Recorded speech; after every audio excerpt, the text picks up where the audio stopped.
in the future. AI will take over a lot of the interactions between humans, as is already happening. It's going to respond to emails, it's going to attend meetings on your behalf, which means human connection will be taken away.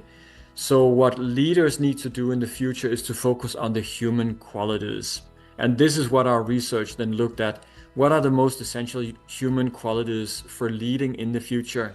And it is essentially awareness, wisdom, and compassion. And that's what we are unfolding in the book, and the different mindsets that underpins those things. Our research is showing that if you develop those 3 qualities, that the impact you have on the people you lead is like far surpassing normal leaders. And secondly, if you develop those 3 qualities, your ability to engage with AI in meaningful and productive ways are far surpassing those that don't. Rasmus, you are very welcome to the ScaleX Insider Podcast. Delighted and thrilled to have you on the show today. Thanks so much, Brendan. Very happy to be here. Yeah, look, we had a wonderful conversation already off air, a podcast in a podcast. So looking forward to this conversation. Look, our vision is to inspire, connect, and enable millions of ambitious leaders of small and medium-sized enterprises to scale with purpose. So Rasmus, in 2025, what does scaling with purpose mean to you?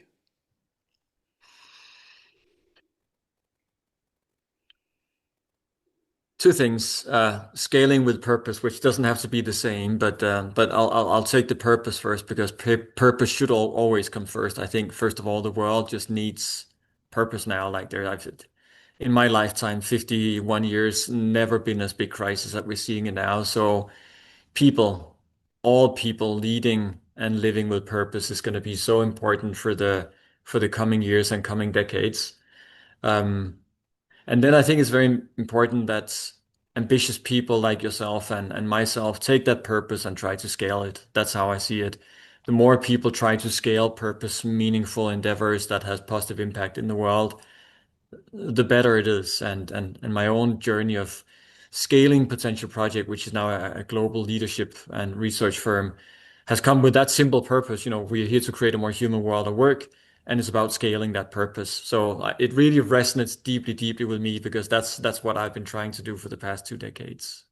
Before we get into your wonderful work, you mentioned what you're witnessing is a big crisis of purpose at the moment. Tell me more about that. I mean, it comes across as geopolitical crisis, and we're seeing it in America, and we're seeing it in many parts of the world.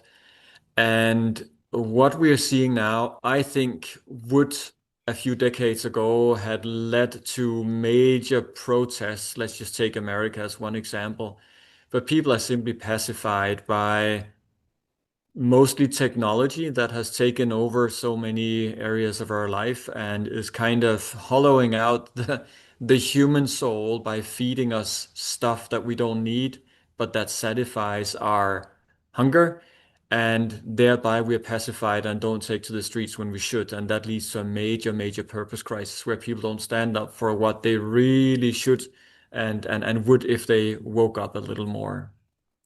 I'm glad I asked the question, because it leads nicely into what I wanted to kick off with, because you're saying essentially it's technology that is numbing us, that's pacifying us, that has led to us stopping being curious, asking more questions. AI is ubiquitous. One of the most talked about topics on podcasts at the moment. And certainly the narrative is very damning in terms of the outlook.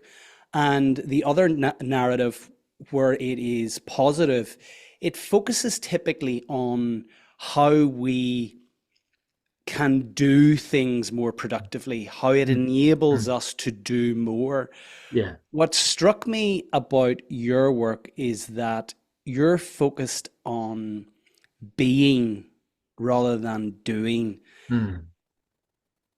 You've written More Human: How the Power of AI Can Transform the Way You Lead. What was the catalyst for you to focus on the being rather than the doing? Mm, Because it's the first time that I've come across that narrative. So well mm, done to you. mm, mm. Well, thank you. Um, so just one step back, the whole concept of productivity and efficiency and time saving, all of that is good and important. But honestly, if you ask me, like we're productive enough. We're seeing that the world is still at a growth and it also means we're killing ourselves literally by heating up the planet. I don't know that we need more productivity, but yeah, if AI can help us with that, that's great. To me, the question is not so much what can AI do to enhance our productivity. While that is great, how can it enhance our humanness, our humanity? How can it enhance good decision making? And that comes down to leaders, which is the field of expertise that I operate within. How can leaders, mostly corporate, but also in governments and so on, how can they leverage AI to be a force for good, as in making them better and making their decisions better? And that's not about prompt engineering. That's not about productivity. That is more about looking inwards and looking at what's purposeful for me, what's meaningful for me, what is the impact that I can have on the people that I lead, on the planet that I have an impact on, and how can I use AI as an amplifier for that purpose? So back to your whole purpose of scaling purpose. That should be the prime question we ask ourselves in how we engage with AI. So rather than stepping away from it because giving your opening answer that is couched in the fact that technology is really numbing us, Mm, you have gone right into the center of mm, this. Your book, as I mentioned, More Human: How the Power of AI Can Transform the Way You Lead. The title is almost paradoxical in the mm, fact that what mm, we're saying on the one hand, what you've witnessed is technology dulling us, numbing us, mm. pacifying us. But Yeah. on the other hand, you're encouraging us to leverage AI, Mm, leverage technology to mm. be more human. Yeah. How can AI and technology and Mm. kind of the continued use of that actually help Yeah. us to be more human? Yeah. That is a very good question, and it has to start with the intention that that is actually what we want to use it for. If we make that decision, then I'll give a few examples of how we can do that and how companies are doing that. But it does start with the intention. The first example that I will give is most people have access to either ChatGPT or Copilot or other things. Um, That's of course great, but what are you using it for? Food recipes? That's fine. Travel advice is also great for that. But if you're a leader that actually has impact on other people, why don't you think about how you can have your AI help you to be a better leader, as a more human leader? And what I did personally with my own ChatGPT, which is within our company's enterprise version, so it's kind of secluded space, so I feel fairly safe about it, is I spent a good 3 months at my morning walks to tell my life story. So into my version of ChatGPT, to tell my life story, my career path, my leadership principles, my values. I told about each of my core employees and partners and their life journey. I have fed it my psychometrics and the psychometrics of my partners and colleagues. When I need to have a difficult conversation with, let's say, John, I go in to my ChatGPT and I have a simple conversation there. I say, I'm going to have a conversation with John about something that happened last week, which created friction, da da da da da. How do I have this conversation? But most importantly, how do I make sure that I come across as caring and respectful, say? And AI, which is very non-human, but is trained on empathetic understanding and models, have far better ability of prescribing how I can have that conversation in a way that seems respectful and caring than myself, who is a researcher and a leader that has devoted my life to being a caring and respectful leader. And I'm just saying that with all humility. AI is better, period, full stop. So that's a very simple example of how everybody can use AI as a force for turning their intentions into the right actions. And everybody can do this. And then I can give a million examples of how companies are using also AI at more systemic levels to make sure that their leaders, instead of just becoming more productive and saving a lot of time, actually use that time that they're saving to turn their work away from being managerial agents of processes and performance to being human conduits of connection and human growth in companies. And all of these things are possible because of AI. So it can be an incredible force for good, and it can be an incredible force for everything that is not good. And it's up to each individual to choose how do we want to engage with AI. But it can do all these wonderful and amazing things if that's what we choose it to be for us. Yes, and I love the fact that you're suggesting it's couched in intentionality. I Mm. want to come back to the example. That's a really practical example. I'd love to share lots more examples with our listeners so that this doesn't become overly abstract, because what you have suggested in the context of your own research is that 70% of today's leaders will be unqualified to lead in a few years if they don't learn to work with AI. I Mm. mean, that's startling. So Mm. Mm. what what do you mean by that in terms of working with AI? Yeah. Yeah. It's actually not so much working with AI, it's mostly working with yourself. So the exact number is that 24% of leaders are just humanly unqualified for the future. 60% needs fairly significant upgrades, but they have the potential. And 16% are already ready. By the way, the vast majority of those that are ready are women, and I think that's a very important point to make. Women have a major head start in being a good leader in the future. We can come back to that. But the the skills or qualities that need to be developed for leaders of the future are human qualities. It is not skills. It's not prompt engineering. It is not understanding AI. If you have something you want to know about AI, you just go and ask AI, what should I know in this space? And AI will give you a good answer. If you want to learn prompt engineering, you don't need to read a book or take a program. You go and ask ChatGPT, I'm in this role. I need to do this and this. Give me 5 prompts on how I prompt well.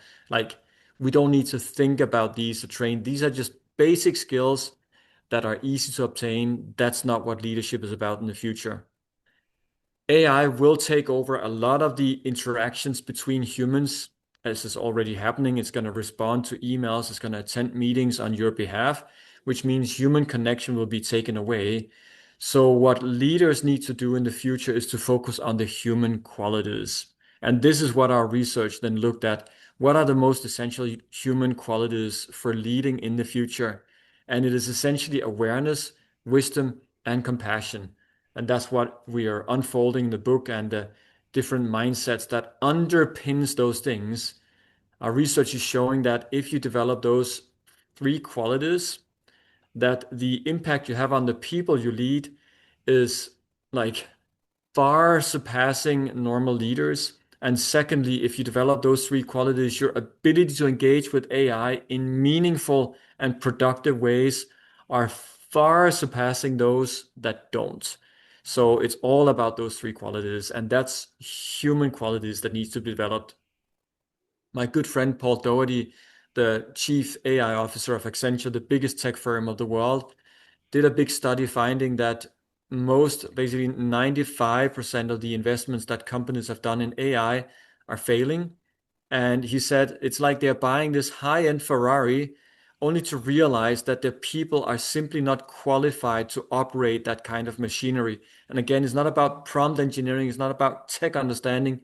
It's the human qualities that allows you to set the right context, to ask the right questions, and to lead with a heart. So let's dive into these awareness, wisdom, and compassion. So what I'm hearing is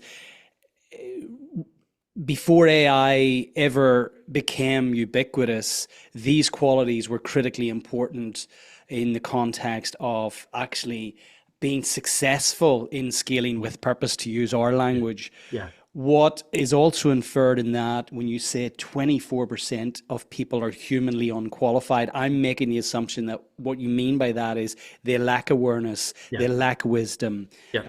they lack compassion. Yeah. So when we're intentional about leveraging AI, it can amplify these human qualities, Yeah. which are critical in relation to becoming more successful as human leaders. So, Yeah. um, let's dive into it then. Awareness. What do you mean by that in relation Hmm. to leading a scaling organization? Yeah. And then how can we, let's get super practical, how then can we use AI? Yeah. And for the vast majority of our listeners, it will be ChatGPT. Yeah. So how can we leverage that then to Yeah. actually amplify our awareness and Yeah. ultimately where we all want to get to is become Yeah. better leaders? Yeah. So two things. How can we bring more awareness to how we engage with AI? And secondly, how can AI help us to have more awareness on how we show up? It all comes down to the very simple principle that we need to move from perception, like believing what we see in front of us right now and what we think, to always leading from perspective, which is all about setting context and let AI give us content. So it's that distinction between context and content. Context, leading from perspective means that you always have the big picture in mind. Now, the reality of most leaders today is that they're so busy that we are leading from perception, just what we see in front of us right now. And the most important step for leaders is to move away from that kind of insula to that more overview of everything. And it all comes down to context. So when we specifically engage with AI with awareness, our role as human leaders is to always provide context to AI. There's a very simple research slang word that is garbage in, garbage out. You only get the quality out of AI that you add to it. And that means if you ask it a simple question, the answer you'll get is only as valuable as the context that you have provided. If you ask to ChatGPT, how do I give good feedback? It'll still tell you it's, to do the sandwich model, stuff like that. That's because you're not giving a good context. If you say, I'm in a corporate context, I want to give feedback according to the latest research, and it has to be in a human way and so on, it'll dig deeper and it'll give you much more valuable content, but only if you're good at setting the context. So that's what awareness is about, leading from context, not being the one with all the answers. Which is why you've taken the time to actually I train your AI, train ChatGPT, giving Mhm. ChatGPT the entire context to how you think, Yeah, to your career journey, to your exactly. values, to your Yeah, aspirations. So yeah, it has full context whenever you're asking for its perception on yeah, this particular challenge or this yeah, particular opportunity. Makes absolutely. Yeah. makes complete sense. Anything else we need to know about awareness and Mm, amplifying awareness? So setting context and mm, training your AI with as much yeah, information about you yeah, as you yeah, possibly are prepared to yeah, give it. Anything yeah, else practically we should do to yeah, support AI in yeah, amplifying our awareness as human yeah, leaders? yes. So AI is great for helping us to gain awareness. It's not the only way, but it is one important way. When you have trained your AI, how you should use your AI is not just ask it questions, but to challenge it and to challenge yourself. So the best way of using AI is you provide all the context, and then whatever content it brings back to you, you have to challenge because AI has a pleaser bias. It tells you all the stuff that you want, and your laugh is saying, you know what I mean. And everybody out there will know that as well. It's terrible, and it can make you go into incredible echo chambers and lose your ability of critical thinking. So you need to always, whatever answers you get from AI before you action on it, ask a question like, give me 5 reasons why what you're advising me is going to go absolutely wrong. Or when you're about to make a decision based on your conversation with AI, before you actually make a decision, before you take next steps, You ask it, given everything you know about me, tell me how I'm biased in my decision making. So you are turning AI around to be a mirror on you. So you have a 360 coach all the time, which again helps you to widen the perspective. So challenge it and have it challenge you. That's how you need to operate with awareness with AI. But the foundation of all of this awareness is if leaders, and this was just our most important conclusion of this research, if leaders want to be successful in the future and setting context and lead from perspective, they need to slow down. We need to take meditation more serious than we have done before. It's not a nice to have, it's an absolute need to have. If we want to lead with something as powerful as AI, we need to move into the system two thinking of Kahneman, the slow thinking that allows us to be very deliberate, intentional, critical, set good context. Because if we don't do that, if we try to operate in system one, which is fast thinking, one, we're going to lose out in the competition with AI because it is so many million times faster than us. But secondly, we're going to go the wrong directions because we didn't take the time to slow down to speed up. So meditation, reflection, breath work, which I know you're a big practitioner of, yoga, nature, anything that slows our thinking and allows us to see things in perspective is absolutely foundational for leaders of the future. I love this. It makes so much sense. So again, just to recap for the benefit of myself and our listeners, what we want to do when training our AI is to give it as much context as possible. We want then to slow down. Meditation, we're advocating, and I would also advocate meditation, as you mentioned. I'm a huge fan of breath work, but slow down such that your intention then in relation to the questions that you're going to pose to AI, which is going to support you gaining a wider perspective than your own perspective, will ultimately amplify your overall awareness. Yeah. That makes complete sense. That's very powerful.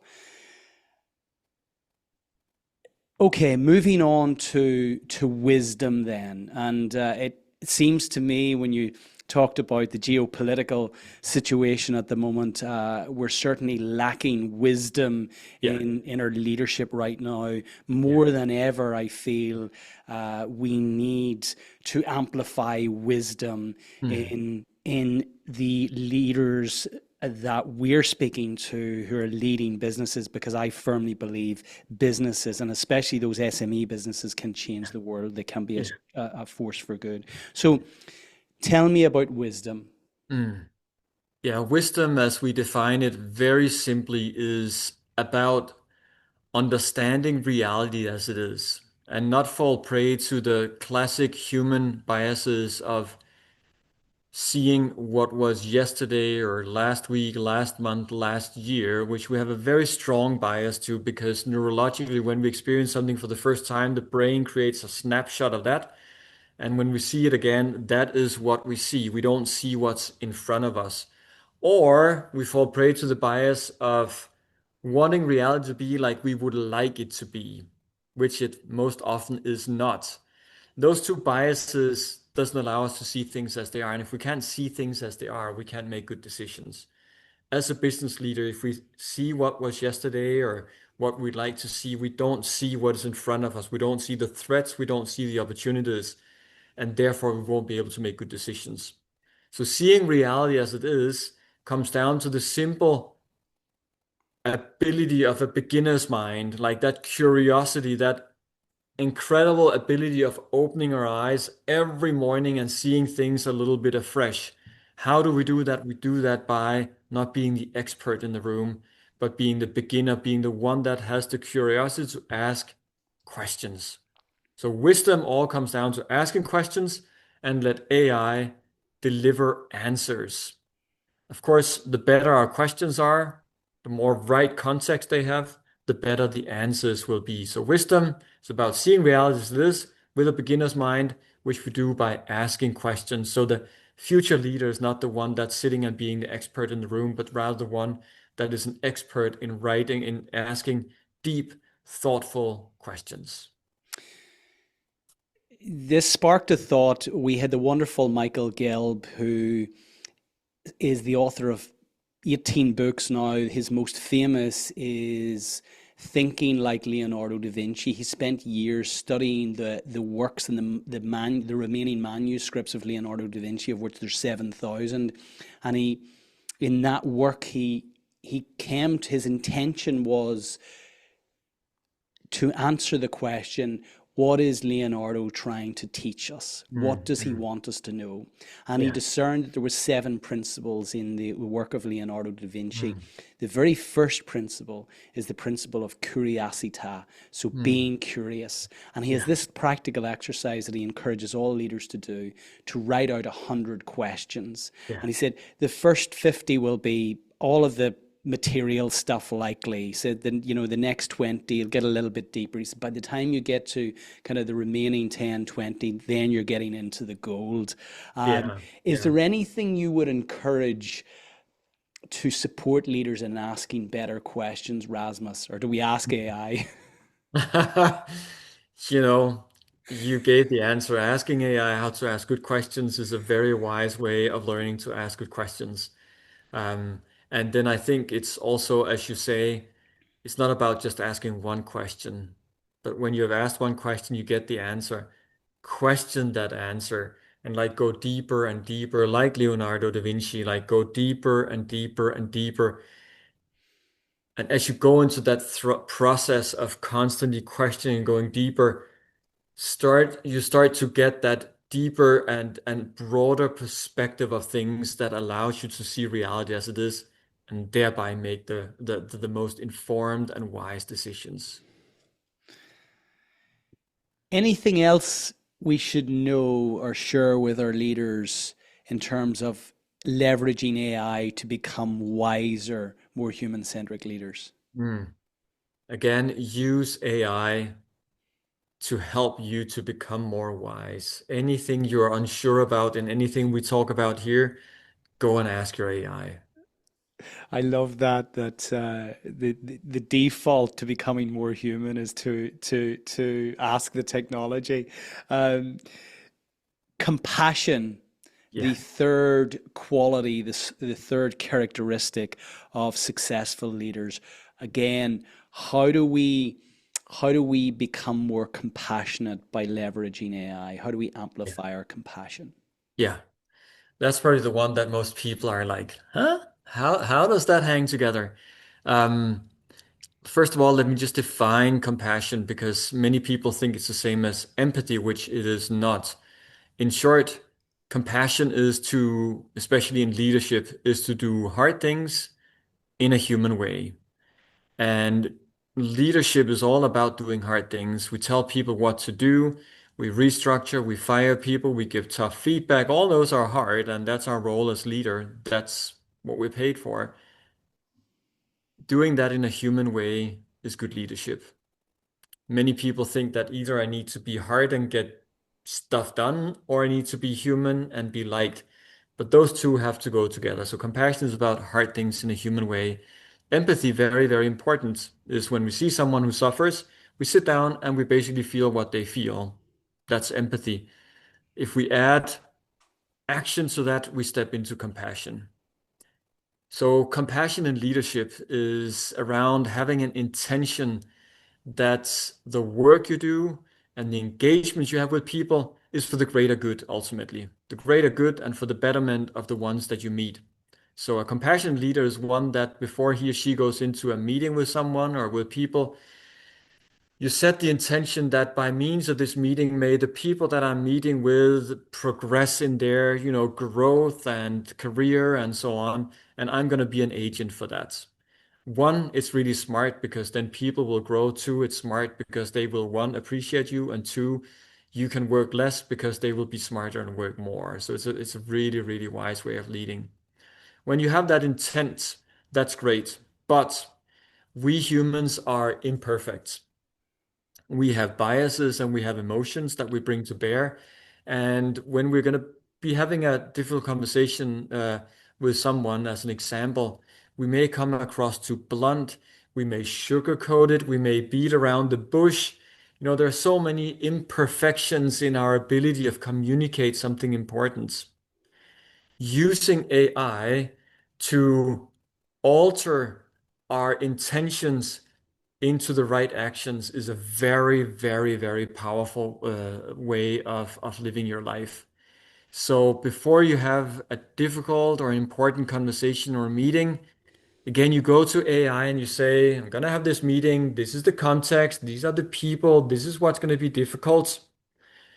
First of all, give me some ways of leading this conversation. And when you have like a path forward for that, the most important is the heart, the compassion part, which is asking the question, how do I make sure that the people leave this meeting feeling that I cared for them, that I was respectful, that I was compassionate, that there's a path forward for them? Basically, what is your intention, and give me some good tips on how I can make sure they feel that intention. And I promise you, AI is gonna like just give you really helpful things. I can really see this, and what's coming up for me when you describe how to leverage AI to be more compassionate. Last season, we wrapped up season 17 with a From the Archives episode with the wonderful Kim Scott, who authored the book Radical Candor.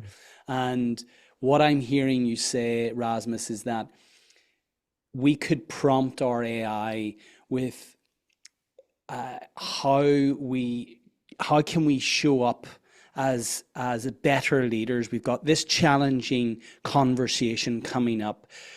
Give it more context in terms of the employee or the team member that we're having the conversation with, where things have been difficult in the past, how they might respond if I approach it in this way. But how can I approach it such that I both land the message, the person doesn't feel the person hears the message, doesn't feel any worse in receiving the message, and there's a constructive outcome. What does great look like at the end of this meeting? That's it. Yeah. So I see that for difficult conversations. I also see it from a wonderfully practically from a feedback perspective. Do you have examples where people are using it to give feedback in their one-to-ones, for example? Yeah, absolutely. There are like tons of examples, and I'll just use myself because I have written a book called Compassion Leadership that was all about how do we do these difficult things, including feedback. Like I've done tons of research. I should be like a world-class feedbacker. I'm not because I'm human, I'm emotional, I'm biased. There are so many things that gets in the way. So even if I know the playbook, it's hard. So I use AI. I do use ChatGPT all the time for that reason. And for those of your listeners that are thinking, yeah, these people are just evangelical and really loving AI. No, I don't love AI. I think it's a terrible thing and I would wish we could shut it down. But now that it's there, it actually can do some really, really good things. And AI has better understanding of emotions than any human has ever had or will ever have. It has stronger understanding of the mechanisms of empathy and compassion. It's just a fact. Like most people have just, gotten to know AI now, but it's already 10 years ago that a study found that AI was better able to tell why a baby is crying than the baby's mother. 10 years ago.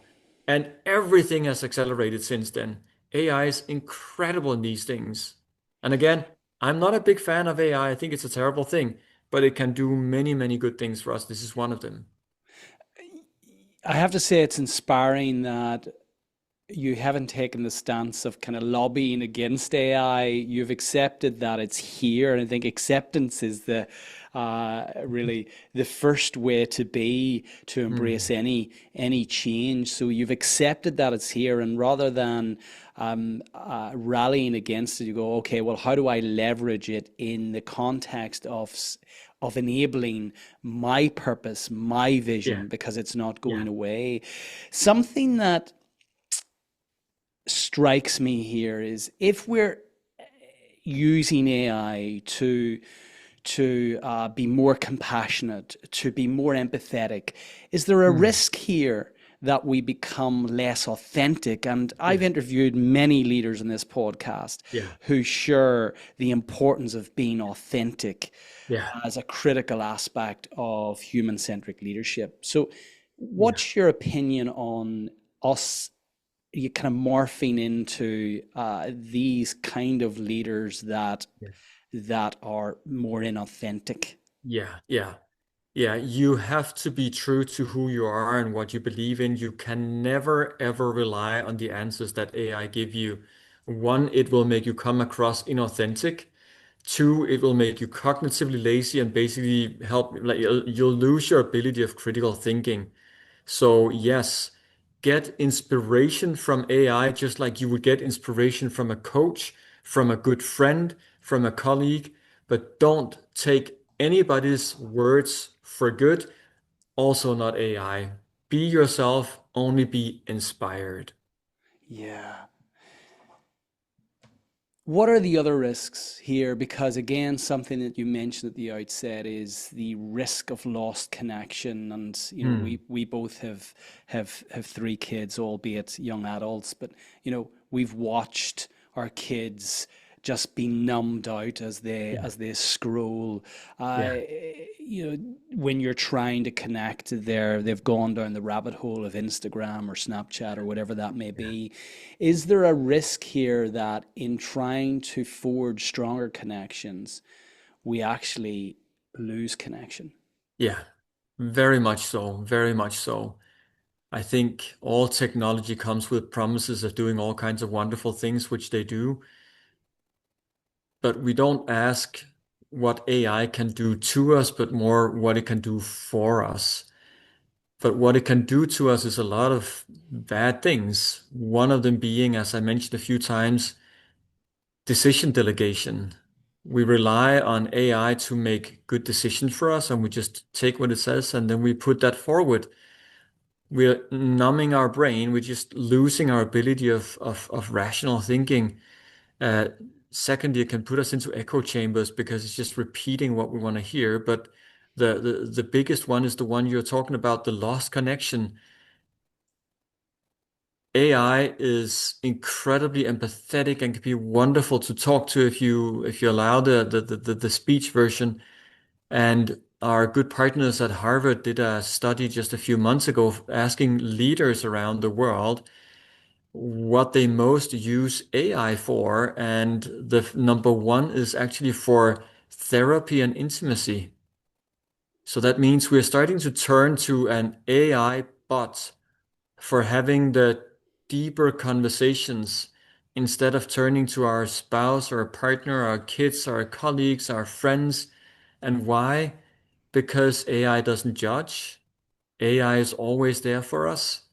We're not afraid of sharing things that are shameful or sensitive.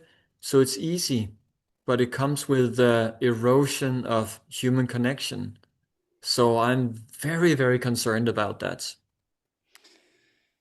It's interesting because, again, to share another practical example, personally, I created a virtual board. You know, I have Charlie Munger on that virtual board. I have Warren Buffett. I have Ray Dalio. I have Tony Robbins. I have Anthony DeMello. I have Joe Dispenza. I have Abraham Hicks. I have people past and present on that virtual board.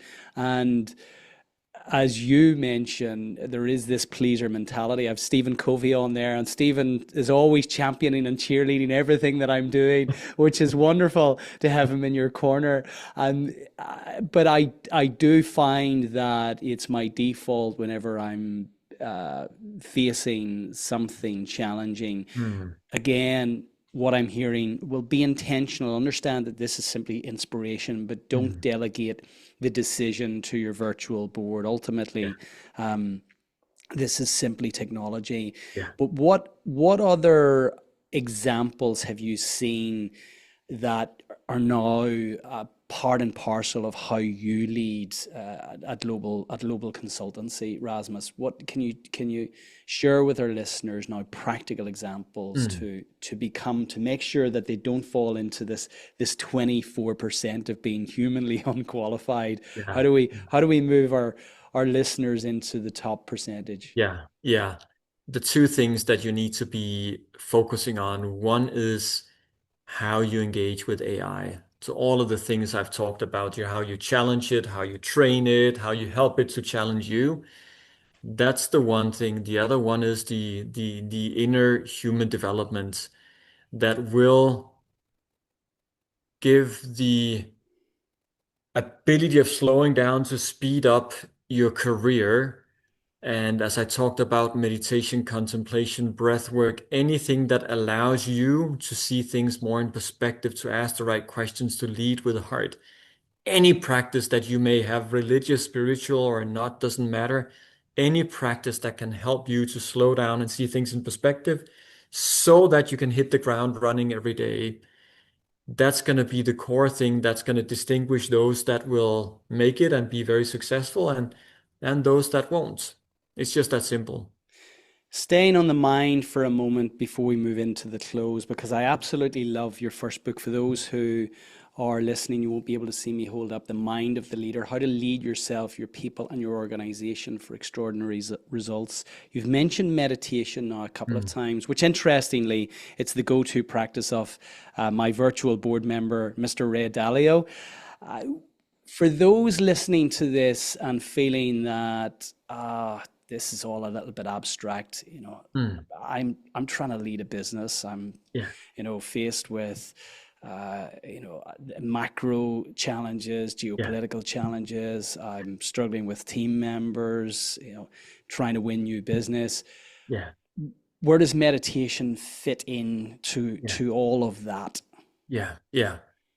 In any possible way, but let me make it very, very concrete. Two ways that I recommend people to expand their mind and be able to slow down. The first one is very, very practical. Before the start of a workday, rather than just jumping in, you sit down and you take 15 seconds to write down the three priorities that you have for today. And generally, they will be very tactical, very much what you need to get done. When you've written that down, take 2 minutes where you close your eyes. And you don't need to call it meditation. It really doesn't matter what you call it. Just close your eyes, sense into your body for a moment, sense your mind, just notice your mind, notice your body, and allow yourself to relax for just those 2 minutes. You can set a timer. And when the clock goes, you ask yourself again, what are the three most important things for me to do today? And we've done this with thousands and thousands of leaders. And the switch is stark from tactical what to do to more strategical how to do, and big picture. It's more focused on people, it's more focused on yourself. It's much more big picture thinking. And you can apply this to before you go into an important meeting, before you have a conversation with an important client. Just taking those 2 minutes and asking an intentional question will completely switch your perspective from being like this to being very much just like in the hamster wheel, to lifting the gaze and seeing things in a bigger perspective, which makes for better decisions, better actions, a better future, basically. So that's kind of on the micro practice. And then ideally you start your day with just 5-10 minutes of meditation. And you don't need to call it meditation. You can call it mindfulness. You can call it contemplation, whatever you want to call it. Just sit down, shut your eyes, and just sit in silence for 5-10 minutes. And what it does, like neurological, is incredible. I'm not going to go into that now, but the impact of that is just incredible, both on your brain and on your body, and what it does to your outlook, what it does to your perspective, ability to set in context, asking good questions, leading with the heart. All the things we've talked to is amplified and just makes for better leadership. It's just that simple. Oh, I love that. I would love to do a podcast on that alone. It just absolutely fascinates me. Psyche is the very first principle of our 10 principle ScaleX framework. And we assert, without going too deep, that you're either in an empowered state or a disempowered state. You can only ever be in one of two states. Yeah. And from a leadership perspective, in order to scale with purpose, you must consistently be in that empowered state. So Yeah. awareness is absolutely key in that regard. Yeah. Yeah. So I Wonderful. love Can I that. just, Brendan, you have asked so many great questions. Clearly, you have been thinking a lot about this. What is your own view, if I may ask, and sorry for flipping the switch here, but what is your own view on AI and how we should use it for scaling with purpose? Very similar to you. First of all, it's accepting that this is not going away, and the sooner you embrace it, the less overwhelmed you'll feel, because very quickly you're going to be engaged in conversations where you're not using it and others are using it to a more proficient degree. And the greater that gap, the less inclined you will be to actually step into it. So what I would encourage everyone to do is take your advice, Rasmus. I mean, you're coming to this from somebody who spent years in a monastery in Nepal, and you have really lent into it, accepted that it's there. I use it on a day-to-day basis. I use it both in terms of my doing and my being. So the doing practically, it supports the research, for example, with the podcast. It informs, I set the intention in terms of here's how I want the podcast to sound. Here's how I want the guest to feel. What kind of questions can I ask that are going to amplify the 10 principles of scaling? So I'm leveraging it personally. I've set up my virtual board, as I've mentioned. I also leverage it for those more challenging conversations. So everything that you're sharing, Rasmus, you've given me a lovely frame though, but everything that you're sharing resonates. But I love the awareness, the compassion, the wisdom as a frame in which to anchor and set my intention whenever I'm prompting ChatGPT. But I have used it I have loaded in all of my health scans, health reports, lots of detail on that. It advises on my personal workouts, on my nutrition. I have loaded my stock portfolio, so I prompted for a weekly update. I prompted for daily news, scan the world for news that is going to support SME leaders to scale with purpose. So I'm using it in a variety of ways to support myself, both personally and professionally. Yeah, that's nice. Good to hear. So you're not scared of it, but rather just leveraging the power of it for a Yes, good way. Yeah. and we actually now coach our leaders on how to leverage AI in the context of scaling their businesses with purpose. Yeah. Last week we had a workshop with the chief AI officer in Kainos, a local business that has scaled to become a multi-billion-dollar software company, and Gareth Workman, who was one of the early employees of the company 20 years ago, could never have envisaged that 20 years later his role would be chief AI officer. It didn't exist. Yeah. And now they see it as a significant competitive advantage, that actually everything that they're doing has an AI lens in which they're viewing the world. We have a workshop coming up with Evan Ryan, who is supporting our leaders in using AI as a teammate. So again, it's like anything, Rasmus, technology related. As Michael Gelb said last week at our workshop, this phone is both heaven and hell. Yeah. It depends on your intention. Yeah. And you have Beautiful. absolutely nailed it for me in terms of its intentionality. So thank you for posing that question. To wrap up, conscious of time, can you share with our audience 3 timeless takeaways? 3 timeless takeaways. AI can make you more human. AI won't take your job, but leaders that use AI more than you will. And in implementing AI in companies, HR, people, functions must take the lead. I love those.